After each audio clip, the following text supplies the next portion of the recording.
Press the bell icon on the YouTube app and never miss another update. Welcome student. Kopargaon Taluka education सोसायटीचे K B. Rohmare कला वाणिज्य व विज्ञान कनिष्ठ महाविद्यालय कोपरगाव आयोजित या ऑनलाईन लेक्चर सिरीज मध्ये मी प्राध्यापक अभिजित वाघ पुन्हा एकदा तुमचे हार्दिक स्वागत करतो. विद्यार्थी मित्रांनो, यापूर्वी आपण जे काही सीमांत उपयोगिता आणि एकूण उपयोगिता या दोन संकल्पना आहेत, total utility and marginal utility, या संदर्भात माहिती पाहिली. एकूण उपयोगिता आणि सीमांत उपयोगिता यामधील जो काही संबंध आहे तो आपण चार्ट आणि आलेखाच्या साहाय्याने समजावून घेतला. आजच्या या लेक्चरमध्ये आपण घटत्या सीमांत उपयोगितेच्या सिद्धांतासंदर्भात माहिती घेणार आहेत. घटत्या सीमांत उपयोगितेच्या सिद्धांताची गृहीतके आणि त्याचं आलेख आणि चार्टच्या साहाय्याने विश्लेषण या संदर्भात आपण माहिती घेणार आहोत. तत्पूर्वी पहा, तुमच्या पुस्तकामध्ये एक चार्ट दाखविलेला आहे. एकूण उपयोगिता आणि सीमांत उपयोगिता यांच्यामधील जो काही फरक आहे, difference between total utility and marginal utility, एकूण उपयोगिता आणि सीमांत उपयोगिता यामध्ये कशा प्रकारचा संबंध आहे हे त्या चार्टमध्ये सांगितलेलं आहे. तर पहा, एकूण उपयोगिता आणि सीमांत उपयोगिता तुम्हाला इथे स्क्रीनवर दिसत आहे. पहा, चार्टमध्ये पहिला जो पॉइंट आहे, वस्तूच्या सर्व नगांच्या उपभोगापासून व्यक्तीला प्राप्त होणाऱ्या उपयोगितांची बेरीज. पहा, एकूण उपयोगितेची व्याख्या आपण पाहिलेली आहे. वस्तूच्या सर्व नगांच्या उपभोगापासून व्यक्तीला प्राप्त होणाऱ्या उपयोगितांची बेरीज केली असता जी उपयोगिता मिळते तिला एकूण उपयोगिता असे म्हणतात. Total utility is equal to marginal utility 1 plus marginal utility 2 plus marginal utility 3 dash dash dash marginal utility n. म्हणजे अनंत जेवढे नग तुम्ही उपभोगासाठी घेणार आहात तेवढ्या नगांच्या उपयोगितांची बेरीज केली असता तुम्हाला एकूण उपयोगिता मिळते. तर सीमांत उपयोगितेच्या बाबतीत पहा, तुम्हाला इथे स्क्रीनवर दिसत आहे, वस्तूच्या प्रत्येक वाढीव नगाच्या उपभोगापासून व्यक्तीला प्राप्त होणारी जी अतिरिक्त उपयोगिता असते तिला सीमांत उपयोगिता असे म्हणतात. आपण या संदर्भातही माहिती घेतली होती. पहा, एका अतिरिक्त नगाच्या उपभोगामुळे एकूण उपयोगितेत पडणारी अतिरिक्त भर म्हणजे सीमांत उपयोगिता होय. सिंपल डेफिनेशन होती. पहा, एका अतिरिक्त नगाच्या उपभोगामुळे एकूण उपयोगितेत पडणारी अतिरिक्त भर म्हणजे सीमांत उपयोगिता होय. त्यानंतर पहा, दुसरा जो पॉइंट दाखवलेला आहे, तुम्हाला इथे फाइंड आउट करायचं आहे की ब्रॅकेट, एम्प्टी ब्रॅकेट दिलेला आहे. पहा, तुम्हाला इथे स्क्रीनवर दिसत आहे की जे सीमांत उपयोगितेच्या बाजूला रिकामा चौकोन दिलेला आहे, त्या चौकोनामध्ये काय आहे ते तुम्हाला फाइंड आउट करायचं आहे. पहा, दुसरा पॉइंट आहे, एकूण उपयोगिता घटत्या दराने वाढते. जसं आपण पाहिलं होतं, एकूण उपयोगिता पहिल्या नगाच्या उपभोगाच्या वेळेस 1 असते, 10 असते, दुसऱ्या नगाच्या उपभोगाच्या वेळेस ती 8 होते, तिसऱ्या नगाच्या उपभोगाच्या वेळेस ती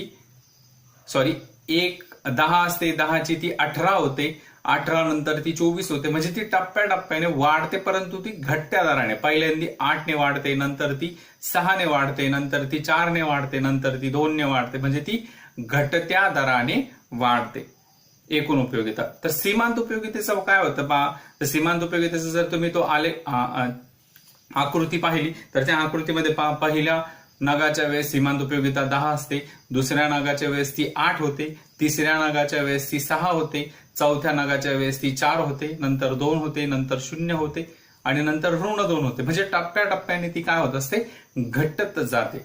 जसं एकूण उपयोगिता घटत्या दराने वाढते तशी सीमांत उपयोगिता क्रमश कमी कमी होत जाते, म्हणजे घटत जाते. जसं इकडं आहे, घटत्या दराने वाढते तशी सीमांत उपयोगितेच्या ब्रॅकेटमध्ये येणार सीमांत उपयोगिता घटत जाते. त्यानंतर पहा, तिसरा पॉइंट दाखवलेला आहे, एकूण उपयोगितेच्या बाजूला ब्रॅकेट दिलेला आहे. पहा, तुम्हाला इथे स्क्रीनवर दिसत आहे. आणि सीमांत उपयोगिता ही 0 असते. मग सीमांत उपयोगिता जेव्हा 0 असते त्यावेळेस आपण पाहिले की एकूण उपयोगिता ही सर्वाधिक असते, मॅक्झिमम असते. म्हणजे ती सॅटिस्फॅक्शन बिंदूला पोहोचलेली असते, समाधानाच्या किंवा तृप्ती बिंदूला ती पोहोचलेली असते. म्हणूनच पहा, जिथे सीमांत उपयोगिता 0 असते तिथे एकूण उपयोगिता ही सर्वोच्च किंवा सर्वाधिक असते. म्हणून तुमच्या ब्रॅकेटमध्ये येईल एकूण उपयोगिता सर्वाधिक असते. पहा, तुम्ही जो काही मागे आपण चार्ट पाहिला होता, आलेख पाहिला होता, त्या आलेखानुसार पहा ज्यावेळेस एकूण उपयोगिता सीमांत उपयोगिता 0 असते त्यावेळेस एकूण उपयोगिता ही 30 इतकी दाखवलेली आहे. म्हणजेच ती सर्वोच्च असता सीमांत उपयोगिता ज्यावेळेस 0 असते त्यावेळेस एकूण उपयोगिता 30 ही सर्वोच्च असते. त्यानंतर मात्र सीमांत एकूण उपयोगिता घटताना दिसते तर सीमांत उपयोगिता ऋण होताना दिसते. म्हणून लक्षात ठेवा जो तिसरा पॉइंट आहे सीमांत उपयोगिता 0 असते तेथे एकूण उपयोगिता सर्वोच्च असते. त्यानंतर पहा चौथा पॉइंट आहे समाधानाच्या बिंदूनंतर एकूण उपभोग चालू ठेवल्यास एकूण उपयोगिता कमी होत जाते. जसं पहा तुम्ही मागील चार्टचा जर आपण उल्लेख केला तर चार्टमध्ये तुम्हाला दिसतंय की ज्यावेळेस 6व्या नगाचा उपभोग होतो तिथे एकूण उपयोगिता सर्वोच्च असते आणि 7व्या नगाच्या उपभोगाला एकूण उपयोगिता 30 वरून 28 वर येताना निदर्शनास येते. म्हणजे एकूण उपयोगिता काय झाली आहे, कमी झालेली आहे. तिथेच सीमांत उपयोगिता काय होते, ज्या 6व्या नगाच्या उपभोगाच्या वेळेस ती 0 असते आणि 7व्या नगाच्या उपभोगाच्या वेळेस ती ऋण 2 अशी झालेली असते. म्हणूनच पहा समाधानाच्या बिंदूनंतर उपभोग चालू ठेवल्यास एकूण उपयोगिता कमी होते तर समाधानाच्या बिंदूनंतर उपभोग चालू ठेवल्यास सीमांत उपयोगिता ऋण होते. हे तिथे ब्रॅकेटमध्ये येणार. त्यानंतर पहा 5वा पॉइंट एकूण उपयोगिता वस्तूच्या वापराबाबत उपयोग मूल्य जे युटिलिटी व्हॅल्यू आहे त्याचा वापराचं जे उपयोग मूल्य आहे ते निर्देशित करतं. तर सीमांत उपयोगिता हे विनिमय मूल्य काय आहे, एक्सचेंज व्हॅल्यू काय आहे ते निर्देशित करतं. म्हणजे एकूण उपयोगिता तुम्ही किती उपभोग घेऊ शकता तर त्यानुसार उपयोग मूल्य त्या वस्तूचं उपयोग मूल्य किती आहे हे निर्देशित करतं. तर एका अतिरिक्त नगाच्या वापरामुळे तुमच्या उपयोगितेत भर जर पडत असेल तर त्यानुसार तुमचं एक्सचेंज व्हॅल्यू जे आहे विनिमय मूल्य आहे ते निर्धारित केलं जातं. म्हणून पहा एकूण उपयोगिता वस्तूच्या वापराबाबत उपयोग मूल्य निर्धारित करते तर सीमांत उपयोगिता वस्तूच्या वापराबाबत विनिमय मूल्य निर्धारित करते. त्यानंतर पहा 6वा पॉइंट दाखवलेला आहे एकूण उपयोगितेच्या बाबतीत ब्रॅकेट दिलंय आणि सीमांत उपयोगितेच्या बाबतीत इथे दिलंय. पहा सीमांत उपयोगिता धन ऋण किंवा 0 असते. तर आपण आधी जे उदाहरण घेतलंय त्या उदाहरणानुसार जर पाहिलं तर सीमांत उपयोगिता धन ऋण आणि 0 या तीनही स्टेजमध्ये असते. 6व्या बिंदूला ती 0 होते, 7व्या बिंदूला ती ऋण होते, त्या आधीच्या बिंदूला ती धन असते. पण एकूण उपयोगितेच्या बाबतीत जर पाहिलं तर एकूण उपयोगिता तुम्हाला घटत्या दराने वाढताना दिसते. 7व्या बिंदूला ती कमी जरी झाली तरी ती ऋण होत नाही. म्हणजेच एकूण उपयोगिता ही धन स्वरूपात निदर्शनास येते. म्हणूनच पहा सीमांत उपयोगिता धन ऋण किंवा 0 असते तर एकूण उपयोगिता ही धनच असते. त्यानंतर पहा 7वा पॉइंट आकृती दाखवलेली आहे. आकृतीमध्ये पहा तुम्हाला आधी चढता दर दाखवला, नंतर कॉन्स्टंट त्याला स्थिर म्हणतात आणि नंतर घटता दर दाखवला. पहा इथे आकृती दिसत आहे. सुरुवातीला जो वक्र आहे तो चढताना दिसतोय, नंतर तो फ्लॅट होतो त्यालाच तुम्ही कॉन्स्टंट म्हणतात आणि नंतर तो डाऊनवर्ड होतो म्हणजे खाली उतरताना निदर्शनास येतो. तर सीमांत उपयोगितेच्या बाबतीत सीमांत उपयोगितेचा वक्र हा सातत्याने घटताना दिसतो. तो एका पर्टिक्युलर जो काही सॅटिस्फॅक्शन पॉइंट आहे त्याच्यानंतर तो अक्षाला छेदून खाली येतानाही निदर्शनास येतो. पहा तुम्हाला इथे स्क्रीनवर सीमांत उपयोगिता वक्र दाखवलेला आहे. पहा तो 6व्या बिंदूच्या वेळेस तो 0 असतो आणि 7व्या नगाच्या उपभोगाच्या वेळेस तो काय होतो, कमी झालेला म्हणजे ऋण झालेला निदर्शनास येतो. तर अशा प्रकारे आपण एकूण उपयोगिता व सीमांत उपयोगिता या संदर्भात हा चार्ट समजावून घेतला.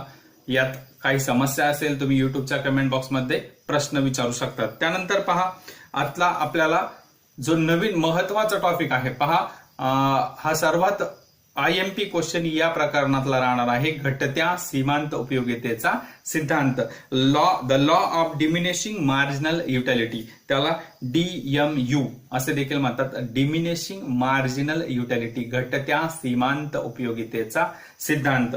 पहा या सिद्धांताच्या बाबतीत असं म्हटलं जातं की हा सिद्धांत सर्वप्रथम प्राध्यापक ग्रॉसेन यांनी मांडला, पण त्यांनी तो अर्धवट मांडला होता. त्याला पूर्णत्वात नेण्याचं जे काम आहे प्राध्यापक अल्फ्रेड मार्शल यांनी 1890 मध्ये जे काही अर्थशास्त्राची मूलतत्वे, बेसिक प्रिन्सिपल ऑफ इकॉनॉमिक्स, पहा नाव लक्षात ठेवायचंय आणि युट्यूबच्या कमेंट बॉक्समध्ये सुद्धा पोस्ट करायचंय.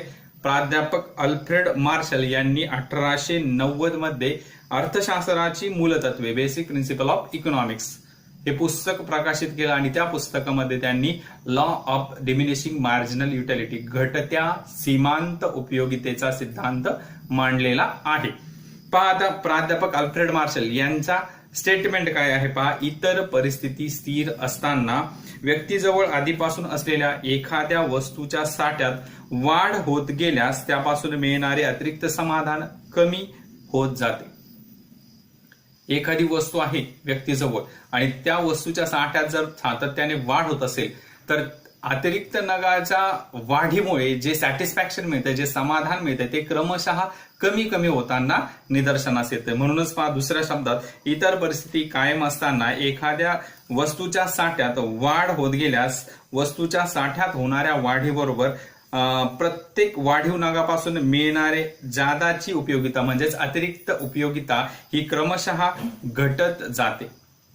म्हणजे पहा व्यक्तीजवळ असणाऱ्या वस्तूच्या एका अतिरिक्त नगाच्या वाढीमुळे एकूण उपयोगितेत सातत्याने घटताना निदर्शनास येते.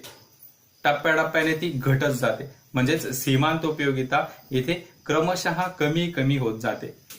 म्हणून लक्षात ठेवा, पुन्हा एकदा मी कन्सेप्ट रिपीट करतोय पहा. इतर परिस्थिती कायम असताना एखाद्या वस्तूच्या साठ्यात वाढ होत गेल्यास वस्तूच्या साठ्यात होणाऱ्या वाढीबरोबर प्रत्येक वाढीव नगापासून मिळणारी जादाची उपयोगिता क्रमशः घटत जाते. आता एक आपण सिंपल उदाहरण घेऊ की तुम्ही उपभोगासाठी 7 सफरचंद निवडले. सर्वात पहिलं सफरचंद तुम्ही उपभोगासाठी घेतलंय. तुम्ही त्या सफरचंदाची टेस्ट अननोन आहे, तुम्हाला काहीच परिचयाची नाही आणि ते तुम्ही जर उपभोगासाठी घेतलं, पहिलं सफरचंदाची टेस्ट घेतल्यावर तुम्हाला सॅटिस्फॅक्शन चांगलं मिळणार की चला आता समजलंय, तुम्हाला त्या सफरचंदाची टेस्ट समजलेली आहे. म्हणजेच तुम्हाला एकूण उपयोगिता जी आहे ती इथे समजा आपण असं विचार करू की 10 मिळाली. पण दुसऱ्या सफरचंदाच्या वेळेस काय झालं की तुम्हाला त्या सफरचंदाची टेस्ट माहीत असल्यामुळं तुमच्या समाधानात पडणारी अतिरिक्त जी भर आहे ती थोडीफार कमी झाली. म्हणजे सीमांत उपयोगिता पहिल्या नगाच्या वेळेस 10 मिळाली, दुसऱ्या नगाच्या वेळेस मात्र ती 8 मिळाली. आता तिसरा सफरचंद ज्यावेळेस तुम्ही खाण्यासाठी निवडला, पहिल्या आणि दुसऱ्या नगाच्या तुलनेत तुम्ही त्या सफरचंदाशी परिचित झाला, त्यामुळे तिसऱ्या नगापासून मिळणारी जी उपयोगिता आहे ती आणखीनच तुमची कमी झाली. म्हणजे सीमांत उपयोगिता पहिल्या नगाच्या वेळेस 10 होती, दुसऱ्या नगाच्या वेळेस 8 झाली, तिसऱ्या नगाच्या वेळेस ती 6 झाली, चौथ्या नगाच्या वेळेस ती 4 झाली, 5व्या नगाच्या वेळेस ती 2, 6व्या नगाच्या वेळेस ती 0 आणि 7व्या नगाच्या वेळेस ती -2 झाली. म्हणजे टप्प्याटप्प्याने ती काय झाली, कमी कमी होत गेली. तर हेच घटत्या सीमांत उपयोगितेच्या सिद्धांतात सांगितले. इतर परिस्थिती स्थिर असताना व्यक्तीजवळ असणाऱ्या वस्तूच्या साठ्यात जसजशी वाढ होत जाते तसतसे वाढीपासून मिळणारे अतिरिक्त समाधान क्रमशः कमी कमी होत जाते. यालाच घटती सीमांत उपयोगिता असे म्हणतात. सिंपल डेफिनेशन आहे पहा. पुन्हा एकदा रिपीट करतोय. इतर परिस्थिती स्थिर असताना व्यक्तीजवळ असणाऱ्या वस्तूच्या साठ्यात जसजशी वाढ होत जाते तसतसे वाढीपासून मिळणारे अतिरिक्त समाधान क्रमशः कमी कमी होत जाते. यालाच घटती सीमांत उपयोगिता असे म्हणतात. ठीक आहे. प्रत्येक विद्यार्थ्याने ही जी कन्सेप्ट आहे ती तुम्ही युट्यूबच्या कमेंट बॉक्समध्ये मेन्शन करायचे आहे. पहा तुम्हाला इथे स्क्रीनवर दिसत आहे. पुन्हा एकदा मी रिपीट करतोय. इतर परिस्थिती स्थिर असताना व्यक्तीजवळ उपलब्ध असलेल्या वस्तूच्या साठ्यात जसजशी वाढ होत जाते तसतसे वाढीपासून मिळणारे अतिरिक्त समाधान क्रमशः कमी कमी होत जाते. यालाच घटती सीमांत उपयोगिता असे म्हणतात. त्यानंतर पहा आता घटत्या सीमांत उपयोगितेचा जो सिद्धांत आहे तो समजून घेताना सर्वात महत्वाचा आहे की काही अजम्पशन्स आहे, गृहीतके. काही परिस्थिती गृहीत धरावी लागते. ती परिस्थिती गृहीत धरली तरच सिद्धांत निदर्शनास येईल. म्हणून पहा, अर्थशास्त्राचे कोणतेही सिद्धांत तुम्ही सूक्ष्मलक्ष्य अर्थशास्त्राचे सिद्धांत पाहताना इतर परिस्थिती तुम्हाला कॉन्स्टंट पकडावी लागते. मग त्या इतर परिस्थितीमधले काही पॉइंट्स आहेत ते गृहीत धरणं गरजेचं आहे. मग त्यामधला सर्वात पहिला पॉइंट आहे पहा, विवेकशील उपभोक्ता. तुम्हाला इथे स्क्रीनवर दिसत आहे. विवेकशील उपभोक्ता पहा, जो तुम्ही सिद्धांत अनुभवण्यासाठी उपभोक्ता निवडलेला आहे, जो त्या वस्तूंचं सेवन करणार आहे, असा उपभोक्ता विवेकशील असला पाहिजे. त्याचा मूळ उद्देश हे सॅटिस्फॅक्शन मॅक्झिमायझेशन, समाधानाचं महत्तमीकरण करणे हा असला पाहिजे. म्हणूनच पहा, उपभोक्ता विवेकशील आहे आणि त्याची वर्तणूक सर्वसामान्य आहे असे मानले जाते. त्यामुळे तो महत्तम समाधान मिळवण्याचा प्रयत्न करतो. जर तो विवेकशील असेल, सुज्ञ असेल सर्व गोष्टींच्या बाबतीत, आणि त्याला माहित आहे की आता आपण सफरचंदाचं जर सेवन करतोय तर त्या सेवनापासून तो सॅटिस्फॅक्शन पॉइंट, त्याला तृप्तिबिंदू असे म्हणतात, त्या तृप्तिबिंदू पर्यंत कसा पोहोचेल हे पाहण्याचा तो प्रयत्न कर. म्हणून तो कसा असला पाहिजे, विवेकशील उपभोक्ता असला पाहिजे. ही पहिलं गृहीतक आहे. त्यानंतर दुसरं गृहीतक आहे पहा, संख्यात्मक मापन. आता तुम्हाला स्क्रीनवर दिसत आहे संख्यात्मक मापन. आता संख्यात्मक मापन उपयोगिता संख्येत मोजलेली आहे. तुम्हाला सांगितलं मी, पहिल्या सफरचंदाच्या वेळेस 10 उपयोगिता, दुसऱ्या सफरचंदाच्या वेळेस 8 नग उपयोगिता. हे उपयोगितेचं मापन तुम्ही संख्येत केल्यामुळे सिद्धांत समजणं सोपं जात आहे. म्हणूनच पहा इथे सांगितलंय, सिद्धांतात उपयोगितेचे संख्यात्मक मापन करतात असे गृहीत धरले आहे. त्यामुळे गणितीय प्रक्रिया सहज शक्य होतात. त्यामुळे वस्तूच्या प्रत्येक नगापासून मिळणारी उपयोगिता जाणून घेता येते व त्यांची तुलना देखील करता येते. म्हणजे पहिल्या नगाच्या तुलनेत दुसऱ्या नगात कमी उपयोगिता मिळाली, ही डिफरन्स, ही तुलना केलेली आहे. त्यानंतर पहा, तिसरा पॉइंट आहे एकजिन्सीपणा. सिद्धांत अनुभवण्यासाठी ज्या वस्तू तुम्ही निवडलेल्या आहेत त्या एकजिन्सी असल्या पाहिजे. त्या रंग, रूप, आकार, चव, गंध इत्यादी बाबतीत सारख्या असल्या पाहिजे.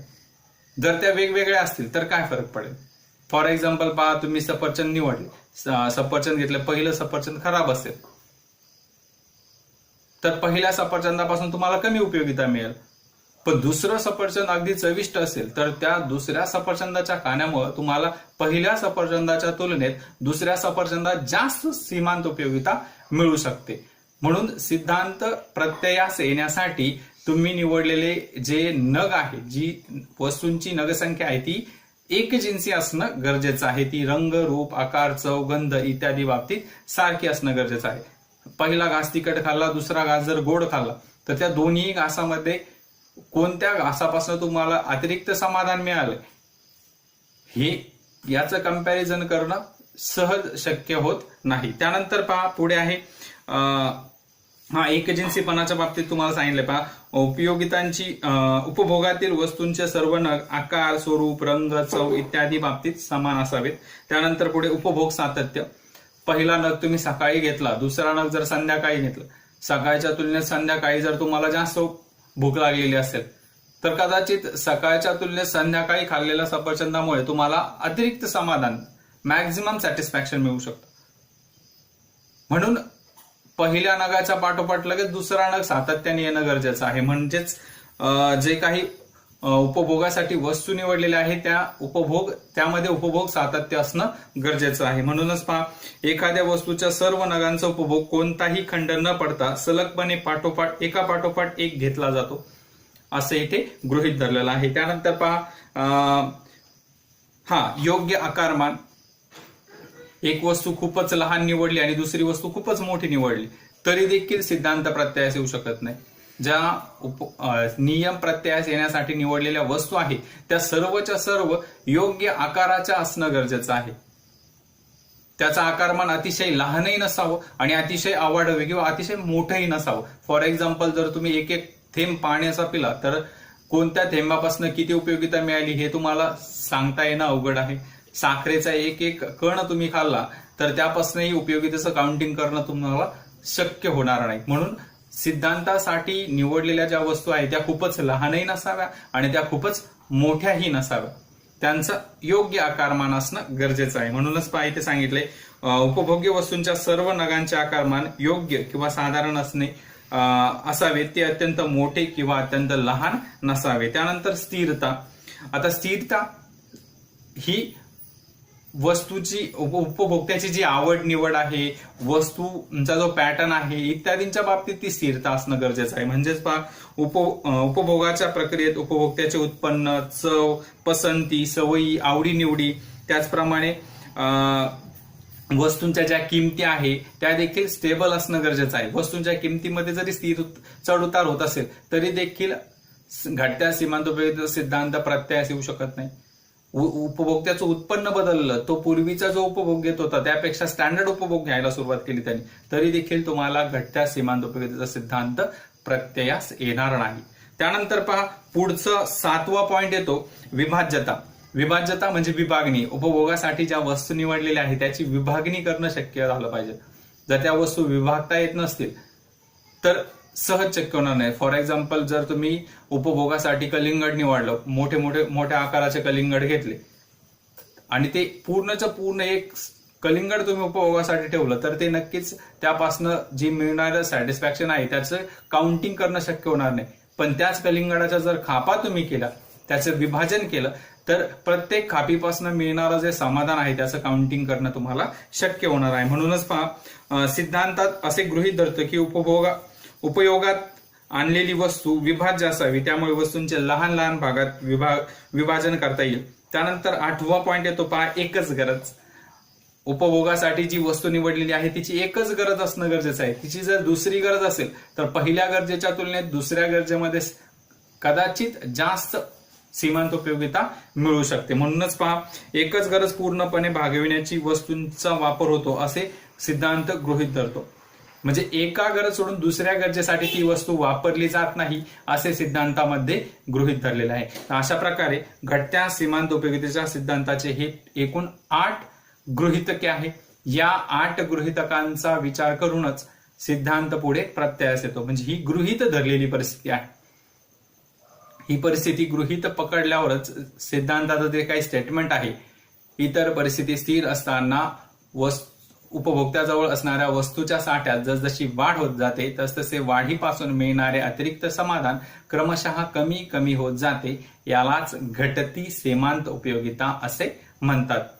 तर पहा, या घटत्या सीमांत उपयोगितेचा जो सिद्धांत आहे तो तुम्ही चार्टच्या साहाय्याने स्पष्ट करून पाहू शकतात. पहा, तुमच्या स्क्रीनवर इथे चार्ट दिसत आहे. चार्टच्या पहिल्या बाजूत एक्स वस्तूंची नगसंख्या आणि त्या वस्तूंपासून मिळणारी सीमांत उपयोगिता ही दर्शवलेली आहे. पहा, एक्स वस्तूंची नगसंख्या क्रमशः 1, 2, 3, 4, 5, 6, 7 अशी दाखवलेली आहे. सपोज आपण असं विचारात घेऊ की सफरचंदाचे 7 नग आपण उपभोगासाठी निवडले. मग सफरचंदाचा ज्यावेळेस पहिला नग आपण उपभोगासाठी घेतला तर त्या पहिल्या नगापासून आपणास 10 सीमांत उपयोगिता, मार्जिनल युटिलिटी किती आहे? 10 युनिट, 10 नग. त्यानंतर पहा, दुसऱ्या नगाच्या वेळेस सीमांत उपयोगिता 8 झाली. म्हणजे दुसऱ्या नगाचं सेवन केल्यामुळे सीमांत उपयोगिता 2 ने कमी झालेली निदर्शनास येते. मी सांगितलं तुम्हाला, पहिला नग तुम्ही उपभोगता त्यावेळेस त्याच्या टेस्ट पासून तुम्ही अनभिन्न आहात, त्याबद्दल तुम्हाला माहिती नाही. पण दुसऱ्या नगाच्या वेळेस टेस्ट माहीत झालेली आहे, त्यामुळे पहिल्या नगाच्या तुलनेत दुसऱ्या नगाच्या वेळेस मिळणारं समाधान ते थोडंफार कमी असणार आहे. म्हणूनच दुसऱ्या नगाच्या वेळेस सीमांत उपयोगिता 8 झाली. त्यानंतर तिसरा नग ज्यावेळेस तुम्ही उपभोगासाठी घेतला, तिसरं सफरचंद खाल्ल्यावर तुम्हाला 6 नग किंवा 6 युनिट इतकी सीमांत उपयोगिता मिळाली. चौथ्या सफरचंदाच्या वेळेस 4 नग इतकी सीमांत उपयोगिता मिळाली. 5व्या सफरचंदाच्या वेळेस 2 नग इतकी सीमांत उपयोगिता मिळाली. 6व्या सफरचंदाच्या वेळेस 0 सीमांत उपयोगिता मिळाली. आणि 7वं सफरचंद जर तुम्ही बळच खाल्लं तर त्यावेळेस तुम्हाला ऋण 2 इतकी उपयोगिता, म्हणजे तुमचं डिससॅटिस्फॅक्शन, असमाधान 7व्या सफरचंदामुळे झालेलं आहे. तृप्तिबिंदू हा 6व्या सफरचंदाच्या वेळेस मिळाला तुम्हाला. 6व्या सफरचंदाला सीमांत उपयोगिता 0 होती म्हणून तो सॅटिस्फॅक्शन पॉइंट आहे. पण 7व्या सफरचंदाच्या वेळेस सीमांत उपयोगिता ऋण 2 झाल्यामुळे तो आहे तुमचा डिससॅटिस्फॅक्शन, असमाधानाचा बिंदू. त्यानंतर पहा, घटती सीमांत उपयोगितेचा जो काही सिद्धांत आहे तो तुम्ही आलेखाच्या साहाय्याने सुद्धा, आकृतीच्या साहाय्याने तुम्ही स्पष्ट करू शकतात. पहा, तुम्हाला स्क्रीनवर इथे आकृती दाखवलेल्या आहेत. OX अक्ष आणि OY अक्ष. OX अक्षावर वस्तूंचे नग दाखवलेले आहेत 1, 2, 3, 4, 5 आणि 6. वरती जो चार्ट पाहिला होता त्या चार्ट प्रमाणे आपण खाली 7 सफरचंद उपभोगासाठी निवडले आणि त्या 7 सफरचंदापासून मिळालेली जी सीमांत उपयोगिता ती पहा OY अक्षावर दर्शवलेली आहे. पहा, तुम्हाला आलेखावर दिसत आहे OY अक्षावर सीमांत उपयोगिता आणि OX अक्षावर वस्तूंची नगसंख्या दर्शवलेली आहे. पहा, पहिला नग ज्यावेळेस तुम्ही उपभोगासाठी घेतात, पहा इथे दिसतंय, पहिल्या नगाच्या वेळेस तुमची जी सीमांत उपयोगिता आहे ती 10 इतकी आहे, ती सर्वोच्च आहे. म्हणजेच सीमांत उपयोगितेचा पहिला पॉइंट 10 युनिट इतकी सीमांत उपयोगिता दर्शवतोय. त्यानंतर दुसरं सफरचंद खाल्ल्यावर तुम्हाला 8 युनिट इतकी सीमांत उपयोगिता मिळाली. म्हणजेच दुसरा पॉइंट 8चा, त्यानंतर तिसरा पॉइंट 6चा, चौथा पॉइंट 4चा, पाचवा पॉइंट 2चा, सहावा पॉइंट 0चा आणि पहा इथे सहाव्या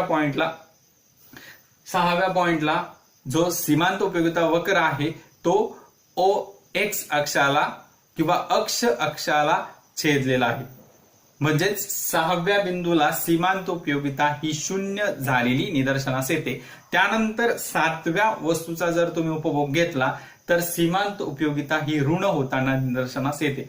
पहा तुम्हाला जर बोर्डाच्या पेपरमध्ये घटत्या सीमांत उपयोगितेचा सिद्धांत स्पष्ट करा अशा स्वरूपाचा प्रश्न आला तर ही आकृती काढताना तुम्ही तो जो वक्र आहे तुमचा सीमांत उपयोगिता वक्र हा अक्ष अक्षाला छेदून खाली ऋण स्वरूपात असल्याचा दाखवणं मस्त आहे.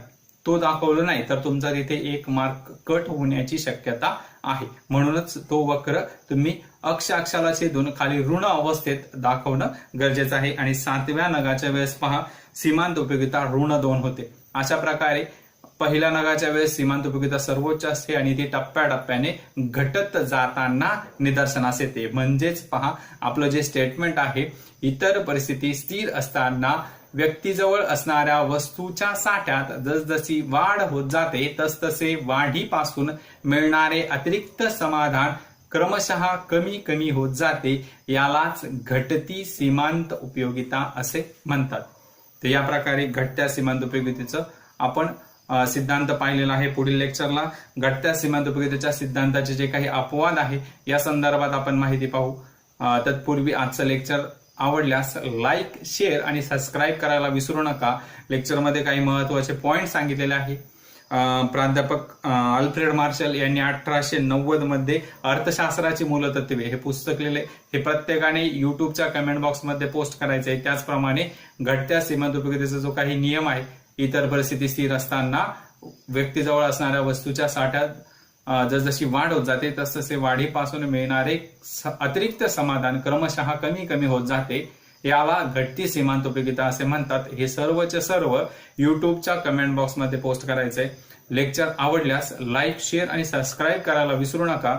त्याचप्रमाणे लेक्चर संदर्भात काही प्रश्न असतील ते देखील युट्यूबच्या कमेंट बॉक्सवर विचारा.